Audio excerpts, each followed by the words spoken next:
नमस्कार.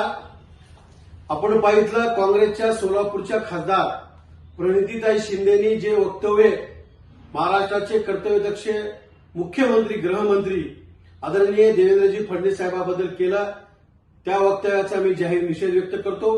ताई, सर्वप्रथम मला आपल्याला एक गोष्ट आठवण करून द्यायची की महाविकास आघाडी सरकार असताना, तुमचा मुख्यमंत्री असताना तुमचा गृहमंत्री जेलमध्ये गेला होता 100 कोटीच्या वसुलीच्या नावाखाली. त्याबद्दल तुम्ही काही बोलल्या नाहीत. ताई, मला एका प्रश्नाचं उत्तर द्या.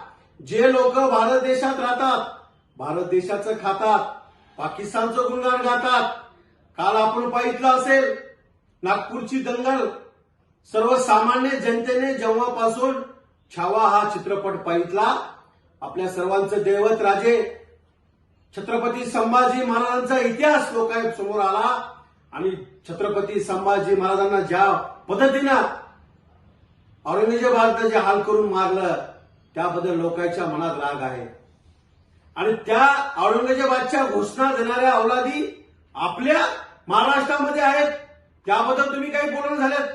त्या अवलादीवर नक्कीच देशद्रोहाचा गुन्हा दाखल केला पाहिजे. आणि मला एक आपल्याला सांगायचंय, जो व्यक्ती 18 तास महाराष्ट्राच्या सर्वांगीण विकासासाठी काम करतात, असे महाराष्ट्राचे मुख्यमंत्री, सर्वसामान्य जनतेने निवडून दिलेले मुख्यमंत्री, सर्वसामान्य जनतेच्या आशीर्वादानं 18 तास काम करणारे देवेंद्रजी फडणवीस साहेबांबद्दल बोलताना थोडा विचार करून बोल जा.